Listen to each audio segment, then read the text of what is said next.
इतना पीटा, इतना पीटा, पीट पीट के मार दिया था। उसके बावजूद उसने मुंह नहीं खोला था।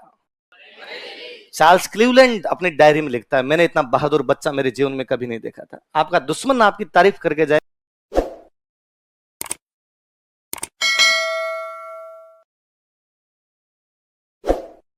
प्रताप सिंह बारठ।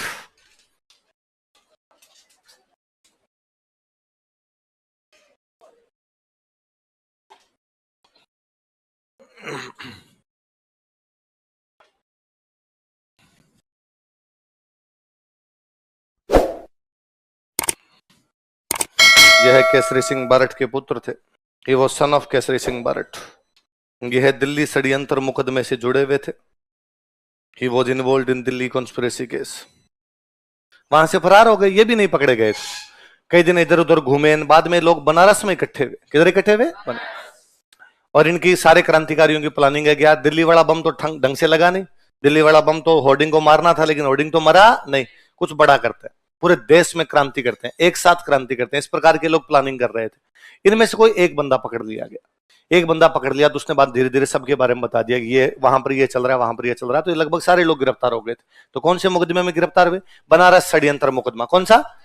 कि लोग बनारस में क्या कर रहे थे? षड्यंत्र, कॉन्स्पिरेसी कर रहे थे बनारस के अंदर। तो उस मुकदमे में गिरफ्तार कर लिया गया। वहां से गिरफ्तार करके इनको लेके आए थे बरेली। कहां पे लेके?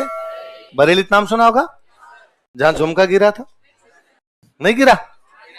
अच्छा। तो बरेली लेके आए। बरेली जेल में अंग्रेजों का एक ऑफिसर था। उस ऑफिसर का नाम था चार्ल्स क्लीवलैंड। क्या नाम था? क्या नाम था अंग्रेजों के अफसर का? चार्ल्स क्लीवलैंड नाम करके उनका ऑफिसर हुआ करता था। अच्छा, खूब सारे लोग जब गिरफ्तार किए जाते हैं तो ये पुलिस की स्टाइल ही होती है कि वो उनमें से किसी एक बंदे को पकड़ती है कि तू हमें सारी बात बता दे। किसी एक बंदे को अपनी तरफ करने का प्रयास करती है। ये ठीक वैसा ही है कि कॉलेजों के टाइम में जब पढ़ते तब कोई लड़ाई हो जाती और पुलिस 10 को उठा के ले गई। उनमें से किसी एक को पुलिस वाले जाकर कहते, अरे तुम मास्टर जी के लड़के हो? वो कहता, नहीं नहीं मेरे पापा डॉक्टर का। हाँ हाँ वही डॉक्टर साहब के लड़के हो। बोलो इधर हो। तुम इन लुच्चों के साथ कैसे? इनके तो बाप भी लफंगे और ये भी लफंगे। तुम्हें पता है डॉक्टर साहब का कितना नाम है शहर में? भले पुलिस वाले डॉक्टर साहब को जानते ही नहीं हो। और डॉक्टर साहब को ये पता चल गया कि मेरा बेटा थाने में है, क्या इज्जत रह जाएगी समाज में? और अगले को लगता है हाँ यार पापा की इज्जत तो मिला दी अपन ने। ये सर मैंने कुछ ही नहीं किया था। अरे हमें तो पता है, तू क्यों करेगा?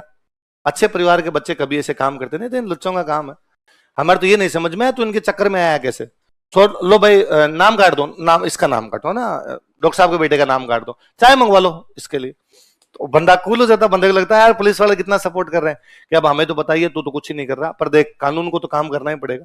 मारपीट तो हुई है तो तू तो बता दे ना, किस किसने क्या क्या किया था। वो बता देता है। इसने ये किया था, इसने ये किया था, इसने ये किया था। तो चार्ल्स क्लीवलैंड जब आया, खूब सारे लड़के बिठाए हुए। प्रताप सिंह बारठ 21-22 साल का नौजवान, दाढ़ी मूछ भी फूटी भी नहीं, ये यूं गोलू मोलू टाइप का था। 1 क्विंटल 15 किलो के आसपास वजन, उस टाइप का एकदम। उसे लगा ये बड़ा अपने को बात बता देगा। इधर हो, क्या नाम है तुम्हारा? प्रताप सिंह। पापा क्या नाम है? कि केसरी सिंह। क्या करते हैं? कि जेल में। चाचा जी क्या नाम है? जोरावर सिंह। क्या करते हैं? फरार है। तो अंग्रेजों को लगा, अंग्रेजों को फिर भी यार ये लड़का बता सकता है। पापा से कब मिले थे लास्ट टाइम? जेल जाने से पहले। तो मिलना चाहोगे पिताजी से? अब कौन बेटा होगा जो कहे कि बाप से नहीं मिलूंगा? हाँ भाई मिलना चाहूंगा। हाँ ठीक है, तो भाई प्रताप का वो सामान वामान पैक करो, कल इनको पिताजी से मिला के लाएंगे। पिताजी कौन से जेल में? हजारीबाग। अगले दिन हजारीबाग लेके गए। केसरी सिंह जी को सुबह सुबह समाचार दिया कि आपका बेटा प्रताप सिंह आपसे मिलने के लिए आ रहा है, पुलिस लेके आ रही है आपसे मिलाने के लिए। तो केसरी सिंह जी के दिमाग में पहला थॉट क्या आया कि अपना बेटा सरकारी गवाह बन गया, सरकार को बता दिया होगा क्या क्या, इसलिए सरकार करी और गिफ्ट में हम तेरे को तेरे पिताजी से मिलवा देंगे। या क्या होगा, तेरे को तेरे घर वालों से मिलाएंगे, तेरे पिताजी को छोड़ देंगे, तू हमें नाम बता दे। और वो बातों में आ गया होगा। ओ केसरी सिंह जी दिमाग खराब, यार मेरी औलाद होकर ऐसा काम कैसे कर सकती है? और जैसे ही वहां प्रताप सिंह पहुंचे, केसरी सिंह जी ने देखा उनको, देखते कहा कि प्रताप अंग्रेज छोड़ देंगे तेरे को, पर मैं जिस दिन जेल से बाहर आया ना, सबसे पहले तेरे को मारूंगा मैं। और मेरी जो गोली वो निशाना भी चूकती। अरे क्यों मारोगे आप मेरे को? अरे यार शर्म नहीं है, तू मेरा बेटा है, अंग्रेजों को बातें कैसे बता सकता? उसने किसने कहा अंग्रेजों को बात बता दी? तो क्यों मिलाने लाएंगे? मुझे क्या पता, मेरे कहता मिला दे, मेरे को मिला दो। तूने कोई बात नहीं बताई। इन भूरियों को मैं एक बात नहीं बताऊं।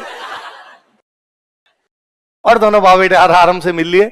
वापस अंग्रेज ला रहे थे तो अंग्रेजों ने कहा हाँ भाई प्रताप वो बता दो तुम बनारस में क्या करे। उसने कहा कब, नहीं तो ऐसी तो कोई बात ही नहीं है।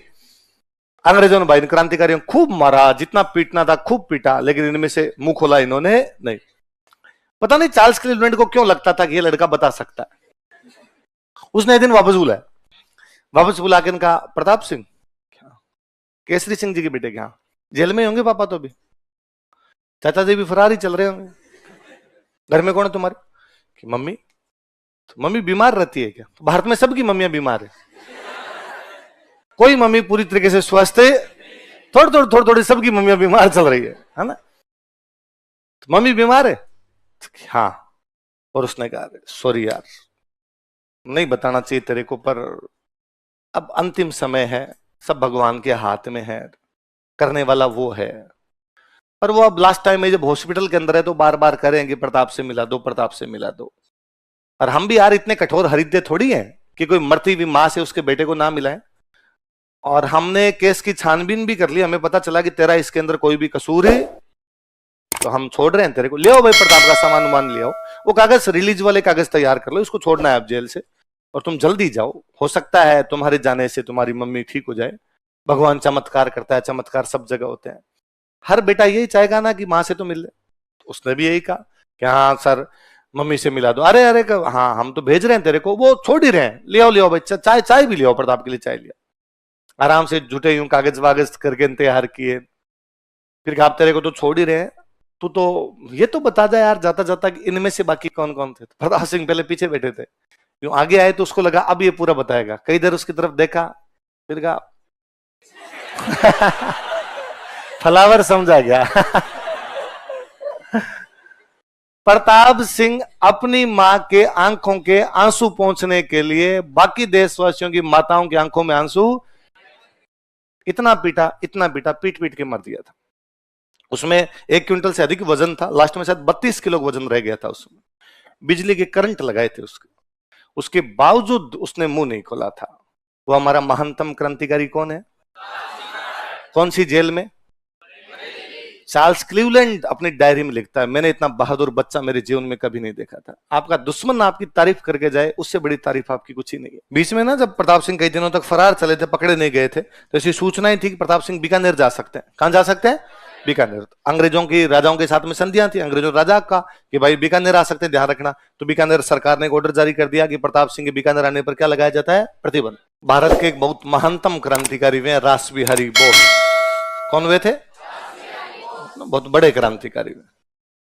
रास बिहारी बोस लिखते हैं कि आपको ऐसे सैकड़ों एग्जाम्पल मिल जाएंगे भारत में और राजस्थान में तो लाखों मिल जाएंगे कि किसी पिता ने अपने पुत्र को युद्ध में भेजा कि जाओ और मातृभूमि की रक्षा करो। ऐसे एग्जाम्पल खूब सारे मिलेंगे कि किसी मां ने अपने बेटे के तिलक करके कहा था कि तुम जाना मेरे दूध को लज्जित मत करना, युद्ध में दुश्मनों को भगाना, भले ही तुम युद्ध में शहीद हो जाना। किसी पत्नी ने अपने पति को कहा होगा कि तुम घर की चिंता मत करना, घर में संभाल लूंगी, तुम देश की रक्षा करना। किसी बहन ने अपने भाई को कहा होगा। ऐसे सैकड़ों सैकड़ों एग्जाम्पल है, पर ऐसे बिरले एग्जाम्पल मिलते हैं कि जब किसी ससुर ने अपने दामाद को कहा हो कि तुम भी लड़ाई के लिए चले जाओ।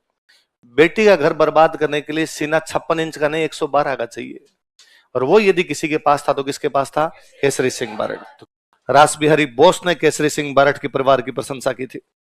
एक ही परिवार के 4 लोग, केसरी सिंह बारट, जोरावर सिंह बारट, प्रताप सिंह बारट, ईश्वरदान आसिया।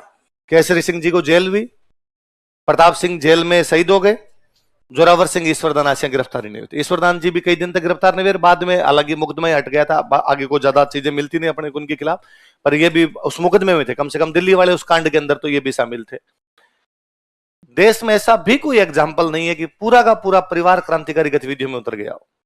ऐसा भी एकमात्र एग्जाम्पल हमारे पास है तो वो हमारे शाहपुरा का बारट परिवार है कि पूरा परिवार यज्ञ की आहुति, आजादी की यज्ञ की जो आहुति थी उसमें समा गया था, उस आहुति में काम आ गया था। फिर भी हम नहीं जानते। होना तो ये चाहिए कि राजस्थान का बच्चा बच्चा जाने। उससे पहले भगत सिंह को नहीं जानते थे क्या? पर आप जोरावर सिंह बारट को जानते थे क्या? बहुत कम लोग हैं भाई। कितने लोग हैं जो पहले से जोरावर सिंह बारट को जानते थे? 5, 7, 10 लोग। ऐसे कितने लोग हैं जो भगत सिंह के बारे में जानते ही नहीं थे? सारे जानते थे। क्यों है ऐसा? कहां कम है? भगत सिंह से कम थोड़ी है। उल्टा भगत सिंह ये लोग कहते हैं कि हमारे क्रांति में कोई गुरु है तो वो थे सचिंदर सान्याल। कौन थे? सचिंदर सान्याल कहते हैं कि मैंने क्रांति यदि किसी से सीखी और देखी है तो प्रताप सिंह बारट है। तो भगत सिंह के गुरु जी है। पर दिक्कत यह है कि भगत सिंह को सबसे पहले पंजाब वालों ने पढ़ाना शुरू किया। पंजाब वालों ने अपने भगत सिंह को हीरो माना, पूरा भारत मानता है। आपने तो खुद ही नहीं माना। होना तो यह चाहिए कि प्रताप सिंह बारट नागालैंड की किताब में पढ़ाया जाए। भाई भगत सिंह पूरे भारत में पढ़ाए जाते हैं ना, खाली पंजाब में थोड़ी पढ़ाए जाते हैं। हम राजस्थान वाले मानते हैं ना। आज भी अपने से कोई पूछे, समेत मेरे इस कमरे में जितने लोग उपस्थित हैं, अपने से पूछे कि आपके आदर्श कौन है, हम तमाम लोग अपने यदि 5 आदर्श बताएंगे, उनमें एक नाम भगत सिंह का होगा। हम आज भी यदि आपको मैं कहूं कि यार आपको कमरे में पोस्टर लगाने हैं आपके आदर्शों के, तो आप किसका लगाना पसंद करोगे? हम तमाम लोग चाहेंगे उनमें एक भगत सिंह का पोस्टर हो। तो प्रताप सिंह बारट के बारे में क्यों नहीं? क्योंकि हमें नहीं पढ़ाया गया, हमारी इतिहास की किताबों में नहीं था। इन सालों में फिर भी थोड़ी जागृति है, वापस थोड़ी इतिहास की किताबों में चीजें आनी शुरू हुई है। आरपीसी का तो लाख लाख भला है कि आरपीसी ने आजकल इनके क्वेश्चन पूछने शुरू कर दिए, इसलिए अपने को पढ़ना ही पड़ता है। होना तो ये चाहिए ना कि आपने 10th तक जब कभी हिस्ट्री पढ़ी थी तब पूरा एक चैप्टर इन पर ही होता। होता क्या है, हम 3rd क्लास से भगत सिंह पढ़ते हैं, इसलिए भगत सिंह को जानते हैं। आप में से कौन है इतने जिन्होंने भगत सिंह की जीवनी पढ़ रखी है? कोई आदमी नहीं। आप में से कौन है जिन्होंने भगत सिंह की लिखी भी कोई एक भी किताब पढ़ी है? कोई भी नहीं। तो फिर आपने भगत सिंह के बारे में कहां से पढ़ा? आपने कहा सर स्कूल में 3rd में पढ़ाया था, 4th में पढ़ाया था, 5th में पढ़ाया था, 10th तक लगातार भगत सिंह भगत सिंह भगत सिंह पढ़ाया था। सर हर 15 अगस्त के भाषण के अंदर कहा था भगत सिंह ने आजादी दिलाई। हर 26 जनवरी के भाषण में हमने खुद ने बोला होगा, कभी भाषण दिया कि भगत सिंह हमारे हीरो है। तो हम भगत सिंह को जानते हैं, हम गांधी जी को जानते हैं, हम सुभाष चंद्र बोस को जानते हैं। वैसा वैसा ट्रीटमेंट इनको क्यों नहीं मिला? मुझे अब भी बड़ा अजीब लगता है कि राज्य की राजधानी के अंदर इनकी मूर्तियां नहीं है। होना तो यह चाहिए कि जयपुर एयरपोर्ट से बाहर निकलते ही केसरी सिंह बारट, जोरावर सिंह बारट, प्रताप सिंह बारट की आदमकद मूर्तियां हो, ताकि जो कोई बाहर निकले जयपुर एयरपोर्ट से, यदि वो राजस्थान के बाहर का यदि राजस्थान का भी है, तो उसको पता चले कि यार देश के क्रांतिकारी थे। उल्टा हर कोई आके कह के चला जाता है कि राजस्थान वालों का फ्रीडम मूवमेंट में क्या योगदान था। ये कौन है फिर? भारत का स्वतंत्रता संग्राम नाम से जो कोई किताब है उनमें हमारे वालों के नाम नहीं है। पर उसके लिए सबसे पहले हमें खुद बात करनी होती है, हमें खुद पढ़ना होता है, हमें खुद जयंतियां मनानी होती है, हमें खुद भाषणों में बोलना होता है। हम और तो क्या कर पाएंगे? जैसा सरकार करे वैसा हो भाई। और सरकारें सरक सरक के काम करती है, तो कभी उनके दिमाग में आएगा उस दिन पूरे चैप्टर डाले जाएंगे। पर तुम करना, तुम एसडीएम लगोगे, तुम कहीं की डिप्टी बनोगे, तुम आरएस बनोगे, तुम अच्छी पोस्ट पर पहुंचोगे, तुम्हें लोग कार्यक्रमों में बुलाएंगे, तुम्हें 15 अगस्त के कार्यक्रम में बुलाया जाएगा, 26 जनवरी के कार्यक्रमों में, कोई एनुअल फंक्शन के अंदर बुलाएंगे, तुम भाषण दोगे। तुम कहना हमेशा उन भाषणों में कि देश के सबसे बड़े क्रांतिकारी ये थे, बाकियों के नाम बाद लेना। आप जब लेना शुरू करोगे, आपको देख के 10 लोग सीखेंगे, आप लोगों के आदर्श बनोगे। बच्चों को ये लगेगा कि यार ये जो एसडीएम सर लगे हुए इन्होंने प्रताप सिंह बारट का नाम लिया। कोई बच्चा तो घर पे जाके पढ़ेगा, वो तो प्रताप सिंह के बारे में और जानेगा, वो तो जोरावर सिंह के बारे में और बातें जान पाएगा। इसलिए तुम ध्यान रखना, तुमसे जब बात की जाए, तुमसे कभी कहीं कहा जाए, तुम कभी कहीं पे लिखो तो इनके बारे में लिखना। धीरे धीरे धीरे धीरे चीजें बदलेगी, जिस दिन बदलेगी उस दिन हम देखेंगे। मुझे तो और बड़ा लगता है कि प्रताप सिंह बारट की मम्मी का नाम था माणिक्य कंवर। क्या नाम था? आप एक महिला के बारे में सोच के देखिए, एक महिला जिसका पति जेल में है, जिसका देवर फरार है, जिसका दामाद फरार है, जिसके बेटे को जेल में पीट पीट के मार दिया गया है।